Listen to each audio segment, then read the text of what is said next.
Good morning, I'm Beth, and I'll be reading you today's edition of the Cape Cod Times dated Monday, April 29th. We start with weather in the lottery, and today is looking gorgeous, a high near 60 degrees, sometimes of clouds and sun, but overall one of the nicer days we've had.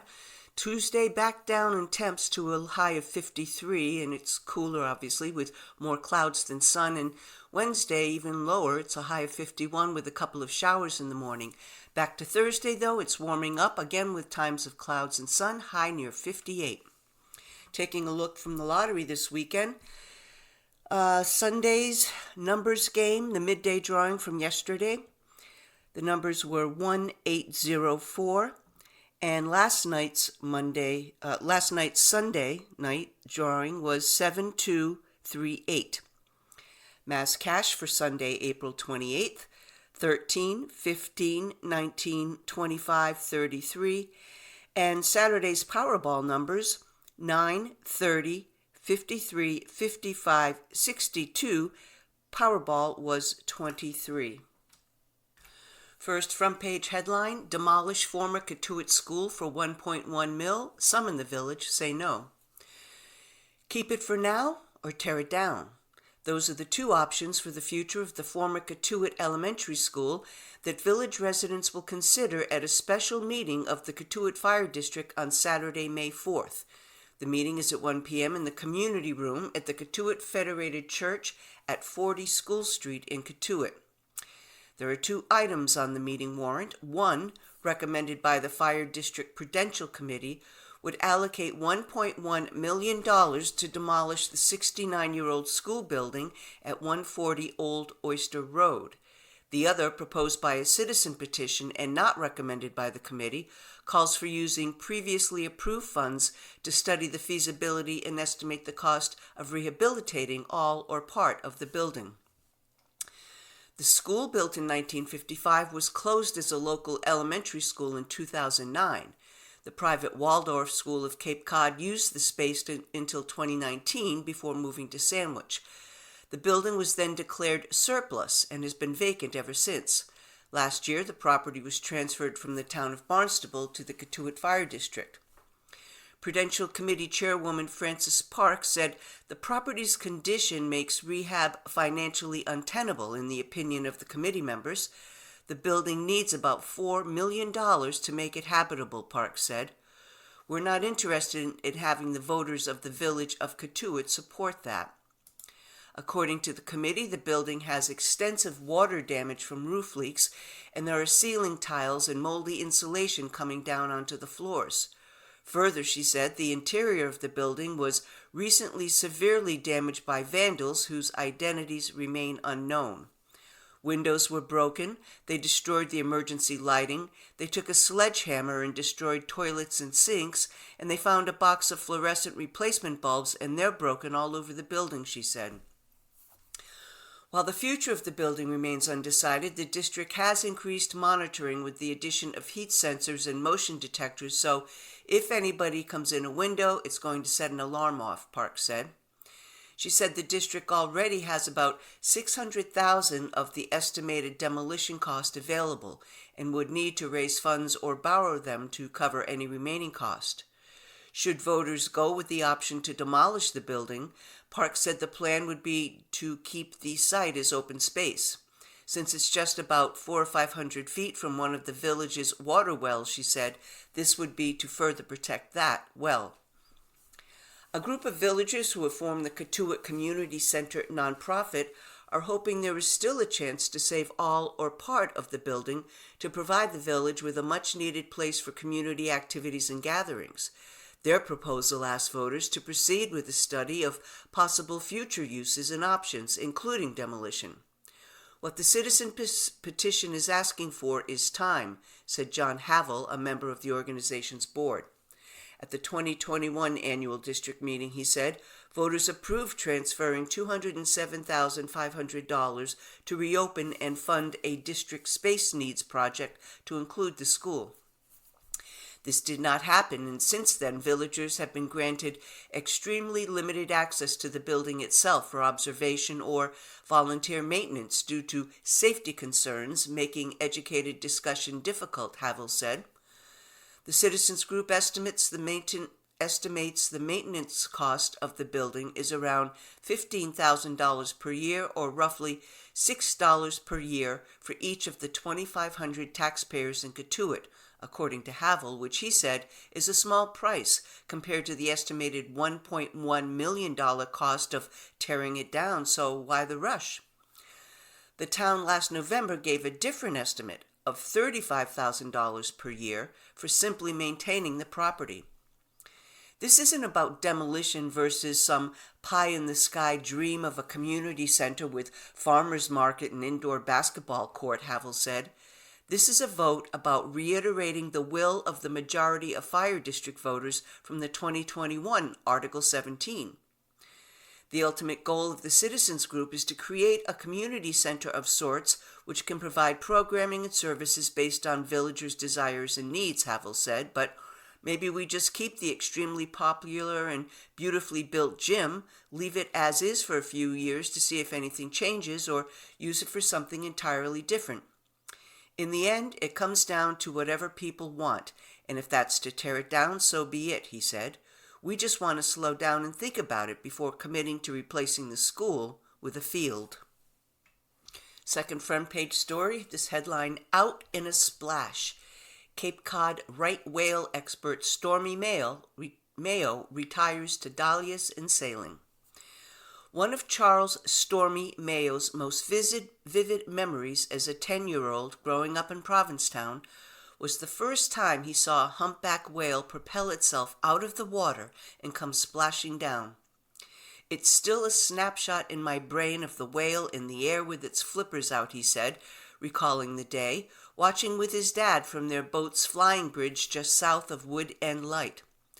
Little did he know that Cape Cod Bay's whales would one day inspire him to co-found the Center for Coastal Studies, today a respected multidisciplinary scientific institution, nor that he'd become not only a leading expert in North Atlantic right whale ecology, but also in whale disentanglement methods. Now, 48 years after the center was formed, Mayo, who has long served as the director of its right whale research program, is retiring. For him, it's been all about pursuing a passion for marine science, starting with a deep interest in plankton and larval fish research and expanding to whales. It's been really fun, he said. It never really was a job. Mayo, known by the nickname his dad gave him because he was born during a gale, takes a lot of pride in the center. I tip my hat to the people who came into my orb, all of them bright, genuine, and dedicated, he said. The work and the discoveries are very exciting, but as exciting are the people who dedicated themselves and went on to make very significant contributions to the field. On Wednesday, known as Massachusetts Right Whale Day, Mayo was celebrated by state legislators and the marine science community at the New England Aquarium in Boston. Mayo was presented with a special legislative citation recognizing him for his role in advancing the study and protection of North Atlantic right whales. He also received a commemorative right whale license plate. On May 10th, Mayo's colleagues at the Center for Coastal Studies are planning an evening to celebrate his remarkable career at the Provincetown Town Hall. Looking back, Mayo said the fact that the Center for Coastal Studies even started was all serendipity. It was not a plan. Mayo and his first wife, the late Barbara Schuler Mayo, were hired by the Environmental Protection Agency to evaluate a possible pollution problem off Puerto Rico's northern coast. At the time, he was already thinking about leaving his job as a senior scientist for the Southeast Fisheries Science Center in Miami so he could come home to build a schooner. The money from the EPA project allowed him to do that, he said. The couple moved in next door to Captain Al Avalar, founder of what is now the whale watch company Dolphin Fleet of Provincetown. Avalar was starting a marine bird and whale cruise and offered to pay Mayo to come on cruises to talk about marine life. Though he wanted to stay out of science and get this boat built, he agreed to become the fleet's first naturalist. It was through that experience, he said, we discovered there were lots of whales, and it opened up an opportunity to undertake research he couldn't resist. Another lucky thing was meeting a fellow scientist, Graham Geese, at a public hearing in Provincetown. Mayo, his wife, and I'm sorry if it's Geis or Geese, found they shared a passion for marine science, and that became the foundation for the center. In 1984, David Matilla, who is now involved with the center's Marine Animal Entanglement Response Program, began collaborating with Mayo on the whale disentanglement work, for which they are now well known. Although entanglement wasn't as big of an issue as it is now, there were some instances of it, and they wanted to help. He and I started to develop methods for cutting whales free of fishing rope, Mayo said. Today, the center is home to a full-on disentanglement program and is associated with an international program that teaches disentanglement methods. Mayo recalls his first successful disentanglement as if it was yesterday. A humpback whale named Ibis. On Thanksgiving Day 1984, he and Matilla, along with a small crew, responded after getting word of a whale wrapped in fishing net. Mayo recognized the animal. A month prior, he'd taken part in efforts to free the whale off Gloucester, but she'd sunk into the depths and didn't reappear. With a second chance to help, the team needed to figure out how to cut Ibis free without again losing her to a dive. Mayo's father, who was captaining the boat, had the answer. Kegging, an old whaling technique of attaching empty kegs to slow whales and keep them from diving. And so it was that method once used to hunt whales was put to use to save one. In this case, they employed a dory and used one of those big orange balls that fishermen used, rope, and a grapple hook, he said. Ibis had been swimming with the entanglement for so long that the ropes had dug into her skin. The experience of reaching into the wounds to cut rope away and seeing the animal bleed, Mayo said, was really one of the most dramatic things I've ever felt. It was, my God, this is a living, breathing thing. It's not this scary thing. It's not this big, rock-hard body that's difficult to relate to. It's actually alive, and it's bleeding, he said. How odd to reach into the cut of an animal whose tail is spread 8 to 10 feet out across, and see this relationship between two animals just by the fact that it was doing something you or I do that shows our vulnerability, bleeding. Disentanglement was just part of the center's early work. Mayo's first whale research focused on the humpbacks that frequent the bay in the summer. That focus expanded in the mid-'80s amid lots of reports of whales in the middle of the winter when the humpback whales weren't supposed to be here. Mayo decided to investigate, and on January 30th, 1985, the team documented their first right whale. It was the beginning of a discovery that right whales were here in great numbers, Mayo said, laying the groundwork for the center to become a globally renowned home for right whale research. Since then, Mayo and his team have revealed Cape Cod Bay to be a feeding habitat of critical importance for right whales, he said. Most of the population of the critically endangered species spends time in the bay feeding, socializing, and nursing newborns during the whale's annual migration north for summer. Over the years, the center has steadily expanded into other areas of research and action. Mayo gives credit to the center's executive board and executive directors for guiding its growth into quite an active and multidisciplinary organization. Now it includes programs focusing on marine geology, fisheries, seals and sharks, water quality studies, ghost gear and beach cleanups, and education. Going forward, Mayo predicted the center will be increasingly dealing with the changes that are coming to our system because of climate change. And though he will be peripherally a part of that as he continues to do some things behind the scenes, he's also looking forward to having more time for his other fanaticisms, growing dahlias and maybe more sailing. In some other news, Eastham firefighters responded to a brush fire and a house fire around 2:24 p.m. on Saturday in the area of Locust Road and Colony Way, according to the fire department's Facebook page. A second alarm was called to bring more manpower to the scene due to the two fires. One person, not a firefighter, was taken from the scene with non-life-threatening injuries. A fire official said by phone Sunday that further information was not immediately available. Mutual aid companies assisted from the towns of Orleans, Harwich, Brewster, Chatham, Dennis, Truro, Yarmouth, and Wellfleet, along with Eastham town staff and the Barnstable County Sheriff's Office. And here is this week's photo shoot column written by Steve Heaslip, chief photographer for the Cape Cod Times, titled T.S. Kennedy's Final Departure from Cape Maritime Campus in Buzzards Bay. Many Cape Codders fall in love with their boats, from kayaks to yachts. I set my sights on 540 feet of sleek steel. Built in 1967, she was in middle age by the time we met back in December 1999. That was when the freighter named Cape Bon arrived at the Massachusetts Maritime Academy to become their training ship. I was smitten. Since then, I've been lucky to roam just about every inch of the freighter turned training ship, from shaft alley to the engine room and cadet berthing to the bridge. In 2008, when reporter Hillary Russ and I headed to sea with the crew and cadets on their training cruise, the ship had been renamed Enterprise. Leaving campus on the traditional coldest day of early January, heading south with a transit through the Panama Canal. Technology made the trip possible. Ship-to-shore internet service allowed us to transmit back photos and a story every day. It was a training cruise for the cadets, but also the media. I learned the proper way to tie a bowline knot and almost perfected the monkey's fist.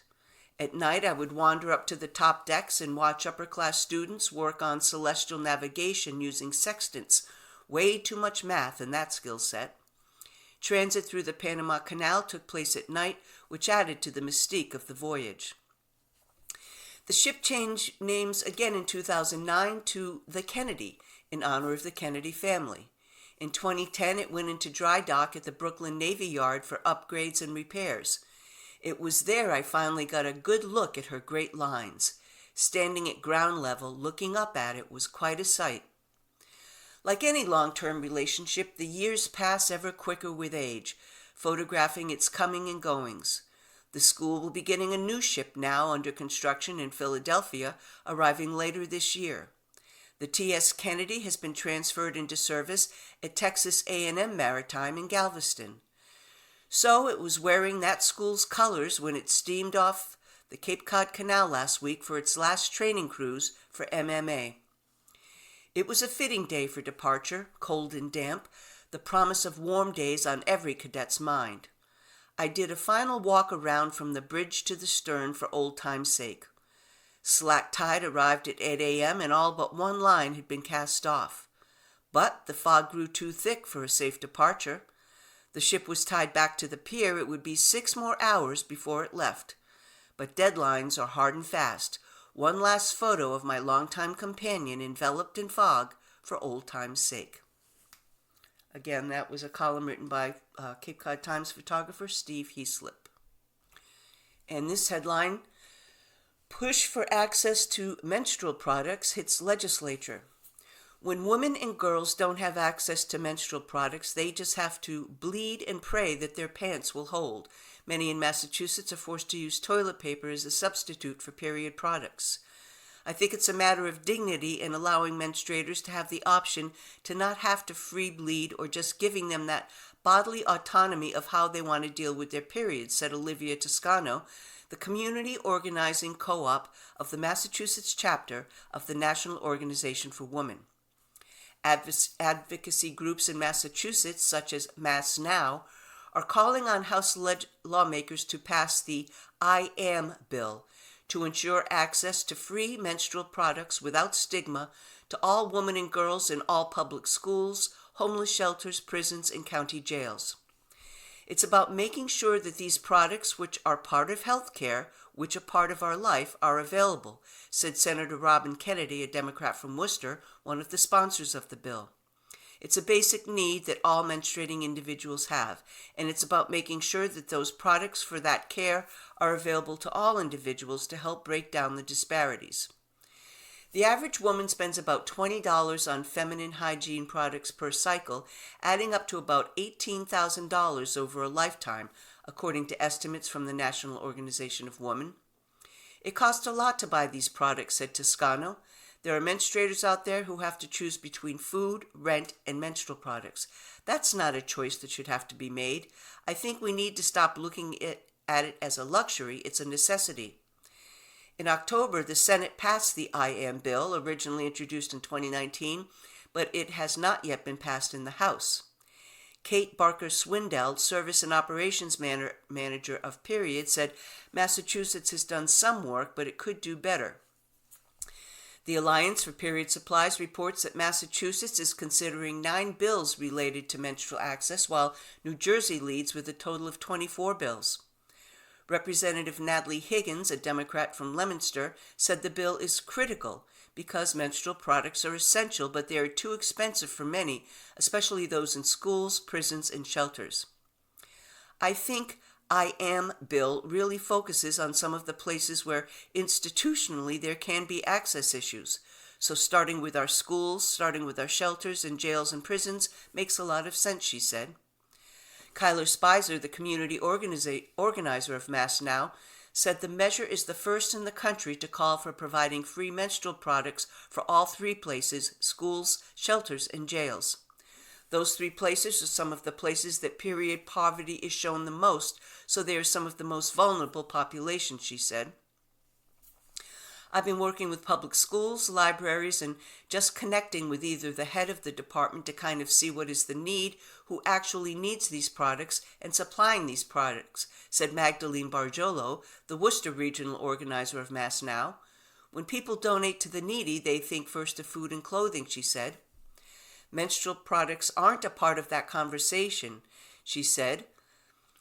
Though through years of advocacy, the conversations and the attention around the problem is growing exponentially, but the stigma is still a real thing. I will say that's across all ages, all races, all cultures, all religions. It's universal, she said. As of right now, Bargiolo said she hasn't seen any schools implement the concept of period poverty within their curriculum. They kind of steer away from it, she said. Even when products are provided in some places, the stigma creates an extra barrier for people who need them, said Spicer. They're afraid to ask for a menstrual product, or they're afraid to take a day off work when they're having really bad cramps. Maybe they have a mental disorder and they can't make it to work that day, or whatever it is, she said. The stigma is something that prevents a lot of folks from maybe achieving their goals. In December, Worcester City Manager Eric Batista said he was going to implement the first phase of providing free products within public spaces in the city early this year. Bargiolo said before anything happens, grassroots organizers will provide communities and public spaces with products. There are approximately 100 women and teens in shelters, and since SNAP benefits don't cover feminine products, we've begun a program called Sister to Sister Cycle Connection at our church, said Lisa McWalters, Social Justice Chair of First Unitarian Church of Worcester. This is a very basic need, and legislation should change the qualification of pads from a luxury item to a basic human right to have access to free feminine products as part of the SNAP benefits. This is the 3rd season since the I Am bill was first introduced, and it's approaching the last few months of the 2nd year of this legislative session. Spicer said the biggest hurdle is not lack of support, but making the bill a top priority for legislators. This is a bipartisan bill that everyone supports for the most part, but the issue is just making sure that it's the number one priority for enough legislators that it gets passed quickly, she said. We're getting so close to the end of the session that we're not maybe as confident as we were 6 months ago, but we're really proud of how far it's come by this session and proud of the work that has been done by everyone involved, said Spicer. At this point, it's just did our efforts as much of a difference as we wanted to, or will we be trying again next year? It's really hard to know. In this story, and you might have noticed, state gas prices rose for the 2nd consecutive week and reached an average of $3.57 per gallon of regular fuel last Monday. The previous week it was only $3.38 per gallon. The average fuel price in state has risen in about 28 cents since last month. According to the Energy Information Administration, gas prices across the state in the last year have been as low as $3.07 in January and as high as $3.76 in 2023. A year ago, the average gas price in Massachusetts was 3% lower at $3.47 per gallon. Gas stations along Main Street in Bourne ranged from $3.47 to $3.55 per gallon. As usual, prices rose for drivers crossing the Bourne and Sagamore bridges. Mobil on MacArthur Boulevard sold gas for $3.64, the same price as last week after a 25-cent jump last week. Cumberland Farms was $3.59 per gallon, a 6-cent increase from last week. Prices at 3 stations along a quarter-mile stretch of East-West Dennis Road, which is Route 134, ranged from $3.51 to $3.65 per gallon, increases of up to 8 cents per gallon. Prices at Mobil, Shell, and Cumberland Farms all increased. Prices in Orleans range from $3.59 to $3.79 a gallon, and at the tip of the Cape, Cumberland Farms on Schenck Painter Road in Provincetown raised prices to $3.73 per gallon. The average gas price in the U.S. last week was $3.67, making prices in our state about 2.8% lower than the nation's average. And this story, President Joe Biden asked journalists to consider their role in safeguarding democracy and called for the release of reporters held abroad during his speech at this year's White House Correspondents Association dinner, known for its lighthearted yet cutting humor targeting Washington. But the president didn't miss out on an opportunity to knock his 2024 rival, former President Donald Trump. "There are some who call you the enemy of the people. That's wrong and that's dangerous," Biden said to a crowd of more than 2,000 journalists, lawmakers, celebrities, and others on Saturday. "Reporters have lost their freedom. Journalism is clearly not a crime, not here, not there, not anywhere in the world." The President and First Lady traditionally attend the annual event, and it was far from Biden's first. His attendance last year marked the first presidential appearance at the dinner in 6 years after the event's 2-year hiatus due to the COVID-19 pandemic and former President Trump's refusal to attend while he was in office. Biden targeted a slate of comments Trump has made on the campaign trail in recent months, accusing him of making no secret of his attack on our democracy. He said he wants to be a dictator on day one, Biden told the crowd, referencing remarks Trump repeatedly made about the southern border and drilling efforts. He promised a bloodbath when he loses again.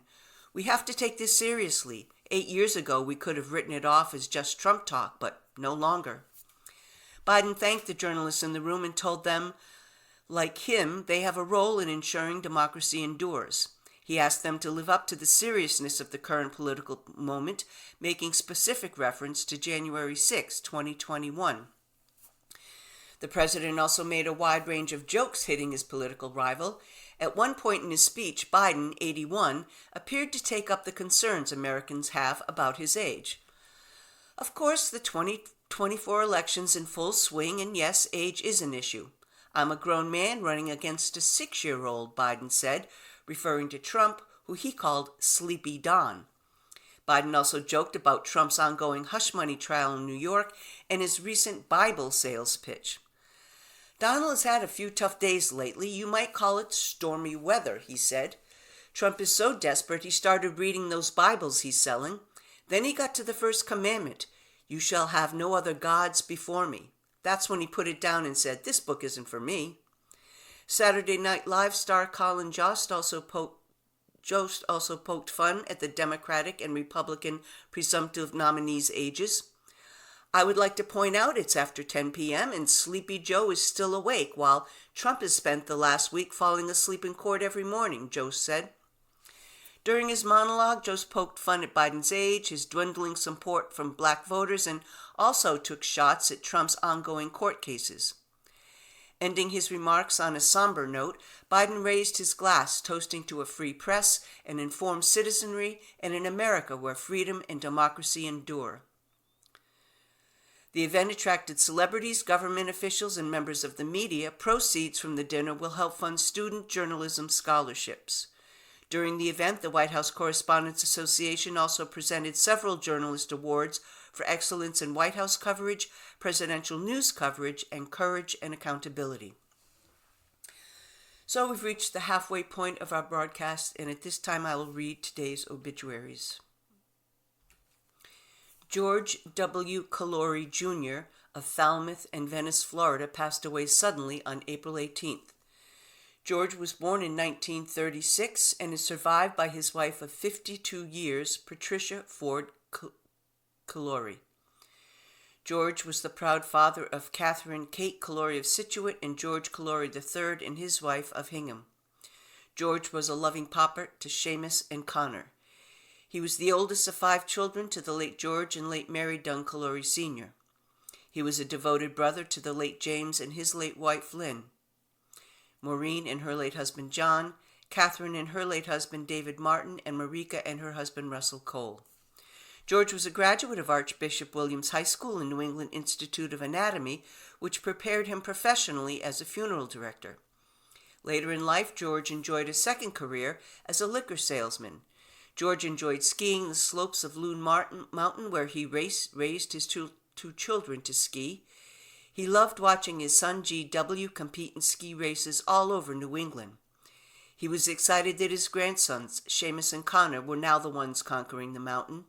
His other great joy was watching his children learn to sail on the waters of Cape Cod. One of his most favorite places to be was the Falmouth Yacht Club. When his daughter Kate became a Commodore, it was one of the proudest days of George's life. It wasn't a Sunday if George wasn't on the dock of the FYC having a mudslide and watching the boats come in. George was known for his fashion, especially his whale pants. A few friends commented that he looked like he was a model from the Preppy Handbook. George and Pat loved to travel extensively. Their most favorite trip was to the Holy Land, where they renewed their wedding vows in Cana. Family and friends are welcome to celebrate George's life. If you have a favorite George outfit, please wear it to the wake. Visitation will take place on Friday, May 3rd, from 4 to 7 p.m. at Chapman Funerals and Cremations, 475 Main Street in Falmouth. A funeral mass will take place on Saturday, May 4th at 10 a.m. at St. Anthony's Church, 167 East Falmouth Highway in East Falmouth, and burial will follow at St. Anthony's Cemetery. Kathleen M. Hole, Kathy, age 63, beloved sister of Terry Hole O'Donnell, sister-in-law of Patrick Allen O'Donnell, deceased, and aunt of Kelly Marie O'Donnell and Tracy Alana O'Donnell, passed away unexpectedly this March at her home on the Cape. She was born in Springfield and raised in Chicopee, moving to the Cape in 1983. She was a graduate of the Chicopee High School class of 79 and from the Springfield Technical Community College with an associate's degree in respiratory therapy in 1981. Throughout her career, she practiced as a certified and licensed respiratory therapist at hospitals, rehabs, and long-term care facilities throughout the state. Although partial disability ended her full-time career, Kathy remained positive and committed to the care of others. She worked part-time providing home respiratory care and volunteered many hours as a professional floral arranger, most notably preparing displays for the Cape Cod Glass Museum. When able, she loved line, ballroom, square, and contra dancing, and was an active participant in many dance clubs. A funeral mass will be held on Wednesday, May 8th at St. Matthew the Evangelist Parish at St. Teresa Church, 466 Concord Road in Billerica at 10 a.m., followed by committal at the Fox Hill Cemetery on Andover Road in Billerica. Reuben Baker Jr. passed away peacefully on April 22nd at home in Sandwich at the age of 88. He was born in Newton and grew up in Haverhill and graduated from Haverhill High School. He went on to earn a BA from Boston University and to teach school in Haverhill and in northern New Hampshire, where he was on both the ski patrol and volunteer fire department. He left teaching to work as admissions director at Hawthorne College in Antrim, New Hampshire. It was on a trip to Cape Cod Community College, recruiting graduates from that 2-year school, that he heard of an opening in 4C's admissions department. The pull of the nearby ocean and boating drew him to Cape Cod. Roop returned to school to earn a master's degree from Northeastern, and later, deciding he'd like to return to the classroom, he earned a doctorate at Boston University and spent many years as a professor of psychology at Cape Cod Community College. An avid reader, Roop was a frequent library patron. At one time, he was a trustee of Sturgis Library, and in recent years, he regularly visited the libraries in Sandwich and Cotuit. In 1998, Roop met Pamela Smith on a blind date. They married in 2000, bought a trawler, and began annual trips motoring Lady Pamela down the East Coast and over to the Bahamas, where they spent their winters exploring the Exuma chain of islands. August was usually spent visiting islands and harbors in Maine. They enjoyed several vacations on other boats in Greece, Italy, Scotland, Ireland, Alaska, Croatia, and Norway. Rupin is survived by his wife of 24 years, Pamela Smith Baker, his son Rupin Baker III and wife Chrissy of Mexico, and daughter Chrisanne Baker of Maine. A brother, James Baker, and his wife Diana of Newburyport. A memorial service will be held at 11 a.m. on Saturday, May 18th at First Church Sandwich, 136 Main Street in Sandwich. Back to the news in this story from West Palm Beach, Florida. Potential Donald Trump vice presidential running mate Kristi Noem is under sharp criticism for reportedly recounting in a book how she killed a family dog. The South Dakota governor has written a book, No Going Back, The Truth on What's Wrong with Politics and How We Move America Forward, which comes out in May. The Guardian has published excerpts from the book in which Noem claims she shot the canine Cricket after concluding the dog was untrainable, dangerous to anyone she came in contact with, and less than worthless as a hunting dog. I hated that dog, Noem writes, according to another quote offered by The Guardian, a UK-based publication with offices in New York City and Washington, D.C.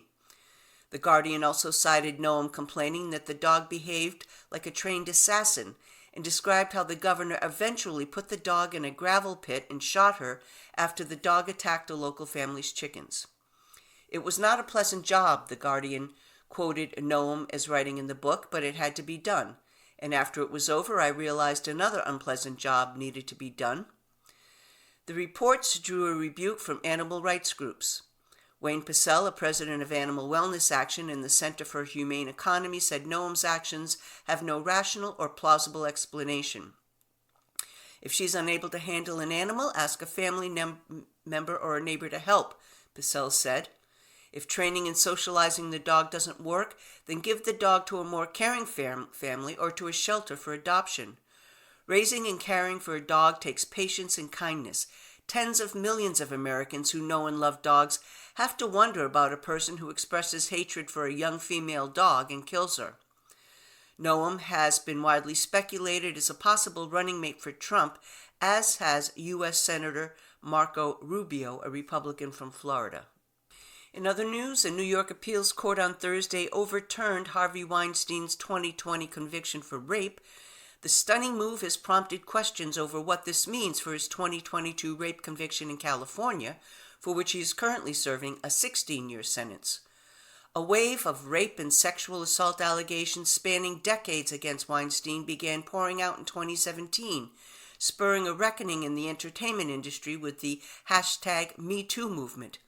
The landmark New York sex crimes trial, resulting in the now overturned guilty verdict, signified what felt to many like a turning point. The second trial, this time in L.A., came as the embattled movie mogul 72 served time in New York. A jury convicted him of rape and sexual assault in the case of Jane Doe 1, who was revealed her identity as Evgenia Chernyshova. Chernyshova is now the only victim of Weinstein to obtain a criminal conviction against him. Weinstein's appealing the L.A. conviction, where he was found guilty of multiple counts of forcible rape, forcible oral copulation, and forcible penetration with a foreign object. Despite the similarities between the two cases, including witnesses who testified in both cases, legal experts don't expect ramifications on the 2022 rape and sexual assault conviction or appeals process, noting that different jurisdictions handle cases differently. At the center of the New York appellate court's majority argument was the judge admitting testimony from women with allegations that were not a part of the case, known as Molyneux witnesses. Some of the witnesses in the 2020 trial testified during the 22 trial. However, California handles its witnesses differently. Different courts in different jurisdictions often interpret the use of other victims' testimony differently, said Michelle Simpson-Tugel, a victims' rights attorney and founder of the Simpson-Tugel law firm. I think that argument is something that is likely being made in the appellate case in California, but that doesn't mean the same result will be true, and it really shouldn't impact it. They are likely doing what we saw with other high-profile defendants, going down every road and trying every angle to get him another bite at the apple and overturn the conviction. A jury in 2022 found Weinstein guilty of the rape and sexual assault of Chernyshova, but the jury hung on several other counts, including accusations involving Jennifer Siebel Newsom, California Governor Gavin Newsom's wife. The jury said it was unable to reach a verdict on her claim and another woman's claim, with Judge Lisa Lynch declaring a mistrial on those counts. Weinstein was sentenced to 16 years after facing up to additional 18 years in prison. Lynch sentenced him to 8 years for forcible rape, 6 years for forcible oral copulation, and 2 years for forcible penetration with a foreign object. She also rejected a motion by his lawyers for a new trial. Weinstein is currently housed at the Mohawk Correctional Facility in Rome, New York. He returned to New York last year after having been extradited to California to face charges there. Weinstein will now likely be transferred back to California to serve the remainder of his sentence for his conviction of rape in 2022. And here is today's Ask Carolyn column with the question, is checking his phone the best way to prove he isn't lying anymore? Dear Carolyn, I found out my partner was lying to me about talking to ex-girlfriends and some other things. He gave me the passcode for his phone in an act of openness, but now has his phone with him all the time. I'm at a loss as to whether I ask him to check it, or am I just supposed to trust him going forward because he gave me the code? I also feel yucky checking his phone because it feels invasive, but on the other hand, I want to know if he's still lying to me. What do I do? Signed, Trust Issues. Dear Trust Issues, he lied to you. You don't trust him. Those are the facts. Phone checks have never been and will never be the solution to these problems. Let's say you check his phone every day for the next 10 years and you find nothing. Will you trust him again? When? After month 1 of finding nothing, or year 3? Year 9, but only if he's good about remembering your birthday? You are racked with doubt and suspense. That is no kind of life, and again, no amount of phone checking will fix it. Only 2 things will. 1, trusting the people in your life, and 2, trusting yourself to handle it if someone breaks that trust. Figure out whether and how you can get to this point with or without this particular known liar and proceed accordingly.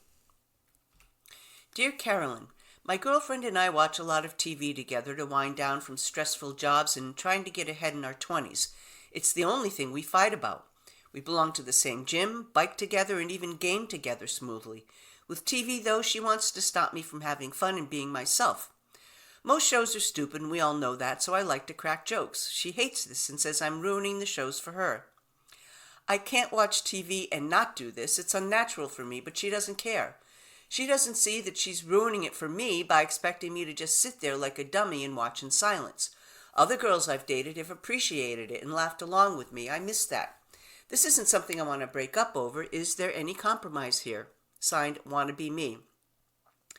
Dear Wannabe Me, you're doing something she hates, justifying it, pitting her against the other girls, and permission shopping to keep her from being herself. Is this how you treat everyone you care about? And you, quote, can't not do this? Maybe get that checked. Either you zip it, watch TV separately, or compromise. You zip it for her shows and blab through yours. You choose these shows together, you try. You don't get to decide what we all know, then use that to insult her. Hello, by your definition, she watches TV like a dummy. She's entitled to hear dialogue, you're entitled to have opinions, so be respectful and figure it all out. And what's on TV tonight? On Fox at 8 p.m., it's MasterChef Junior. The 5 remaining chefs are tasked with taking the first dish they made on MasterChef Junior and turning it into an elegant and electrifying version. On NBC at 8 p.m., it's The Voice. Coaches Reba McEntire and Chance the Rapper enlist the help of superstar mentors as their remaining artists hold nothing back during the playoffs. Tough decisions are made as each coach can only advance 3 artists. So You Think You Can Dance on Fox at 9 p.m. In the new episode Challenge Number 3, Movies, the dancers split into 2 groups and take on movie-themed challenges choreographed by Jamal Sims and Christopher Scott. And on NBC at 10 p.m., Deal or No Deal Island, power trumps money as the last 5 players strategically target each other and make crucial moves to advance to the Final 4. Back to the news in this headline, some schools against arming teachers. Iowa's largest and most diverse school district has no plans to arm its staff, despite passage of a new state law allowing that. Neither do most of the suburban districts surrounding it. Des Moines Public Schools' decision not to utilize the state law is partially because the district already employs a public safety team, officials said. Des Moines Public Schools does not have an interest in allowing teachers and staff to be armed in our school buildings and has no plans to opt into a new program that allows for guns to be present in schools, said Phil Roeder, the district spokesperson. Iowa school officials already could arm staff under an Iowa code, but district hit barriers in the process. For instance, the Spirit Lake and Cherokee districts attempted to arm staff under the previous code, but reversed course after their insurance carrier refused to cover the districts if they proceeded. An Iowa poll conducted in late February showed that 60% of Iowans supported arming school staff, including teachers. More than 30 states allow schools to arm staff. And at least 4 people died, including a 4-month-old baby, and scores were injured in Oklahoma this weekend after dozens of twisters swept the U.S. southern plains, while weather alerts on Sunday put more than 7 million Americans under tornado warnings. Oklahoma Governor Kevin Stitt on Sunday declared a disaster emergency for the state, freeing up more money for first responders and recovery operations. Definitely the most damage since I've been governor, Stitt said in Sulphur, one of the hardest hit communities, on Sunday afternoon, as he provided an update on fatalities and damages. Stitt began his first term as governor in 2019. The Federal Emergency Management Agency had offered the assistance of the federal government, Stitt added. Storm warnings for high winds, heavy rain, and hail also were issued by the National Weather Service on Sunday for more than 47 million people, stretching from East Texas north through Illinois and Wisconsin. The National Weather Service reported 38 possible twisters hit the area and that the worst of the storms rolled through central Oklahoma on Saturday into early Sunday morning. Earlier on Sunday, the Oklahoma Department of Emergency Management reported more than 30 people injured by tornadoes, which destroyed or damaged dozens of homes. The agency said it would not complete damage assessments until storms had fully cleared the area. More than 20,000 customers in Oklahoma were without power as of Sunday afternoon. In this headline, as tourists move in, Italians are squeezed out. And this is from Capri, Italy. Famed for its blue seas, breathtaking views, and cove-studded coastline, the Mediterranean island of Capri has been a tourist haven ever since the early years of the Roman Empire. Unlike in the imperial heyday, when emperors made it their exclusive playground, Capri now attracts visitors from around the world, clogging its narrow alleys, packing the piazzas, and blocking the beaches during the hot summer months. As many as 16,000 tourists a day pour onto the rocky isle in peak season, outnumbering the 12,900 residents. Most are day trippers, but increasing numbers stay the night as ever more homes are given over to holiday lets, bringing its own problems. Capri is becoming a dormitory for tourists, said Teodorico Bonello, head of the local Consumers Association. There are more people coming than we can cope with, and families can't set down roots because they can't afford to stay. Capri is a microcosm of many European holiday hotspots. Locals depend on visitors for their livelihoods, but the advent of mass tourism risks turning their picture-perfect beauty spots into blobs of shuffling humanity. Some Italian towns and islands are starting to push back, albeit gently. Venice last week became the first city in the world to introduce an entrance fee for visitors in peak periods. Florence has banned new holiday rentals in the city center, and the Cinque Terre Park on the Italian Riviera started charging €15, about $16, for access to a popular coastal footpath to tackle overcrowding. Capri has doubled its own visitors fee from €2.5 to €5, which is approximately $5.35, which outsiders pay when they catch a ferry from nearby Naples or Sorrento from April through to October. We are looking to persuade more people to visit during winter, Capri Mayor Marino Lembo told Reuters, sitting in his office with the smog of Naples hanging far in the distance. But such a fee looks unlikely to dissuade tourists from traveling to an island which has more than 4 million tagged photos on Instagram, drawing in an endless flow of visitors eager to add the same views to their social media pages. Moreover, locals say it will do nothing to help ease the housing crisis, which forces many essential workers, including teachers and medics, to live on the mainland. Antonio Di Chiara, 22, wakes up every morning at 5:20 a.m. in his hometown near Naples in order to be sure to catch the 7 a.m. ferry, which takes 50 minutes to reach Capri. Around 400 other commuters join him on the ride across the bay. Barely out of Naples, those on a tight schedule start lining up in the aisles to ensure they are first off the boat to grab a seat on one of a handful of small buses that head up the hill to town. Stragglers risk a lengthy wait. It would be lovely to live in Capri, but it is very difficult. Even if I could find a place, the rent would take up all my salary, said Di Chiara, who recently got a job as a child therapist on the island. Stefano Busello, 54, teaches math in a Capri high school but lives in Naples and has commuted back and forth for 20 years. I have never even tried to find a house here. I could never afford one, and things are getting harder. Italy had near-record overnight stays in 2023 and was the fifth. Florence was the Italy was the fifth most visited country in the world, with tourists drawn to its quaint village and culture-rich cities, but none were built for mass travel. In the morning during high season, a fleet of ferries disgorge up to 5,000 visitors into Capri's tiny port in just 2 hours. Everyone wants to head up to the town of Capri, but the buses can only carry 30 people at a time, and the funicular 50. You can easily wait 2 or even 3 hours to get up the hill in summer, said Bonello, flicking through videos on his phone of people crammed one against the other. Lembo acknowledges the problems, but denies tourism is ruining an island his ancestors have lived on for centuries. I don't agree with nostalgics who say Capri was more beautiful 100 years ago. There was misery and poverty back then. Now there is wealth, and that is thanks to tourism. And how much does that story sound exactly like what is happening on Cape Cod? Some news in brief. Sweltering heat in the Philippines can curb farm production, disrupt water and power, and weigh on businesses, but it also takes a toll on students, hampering the Southeast Asian nation's efforts to catch up to its neighbors in education.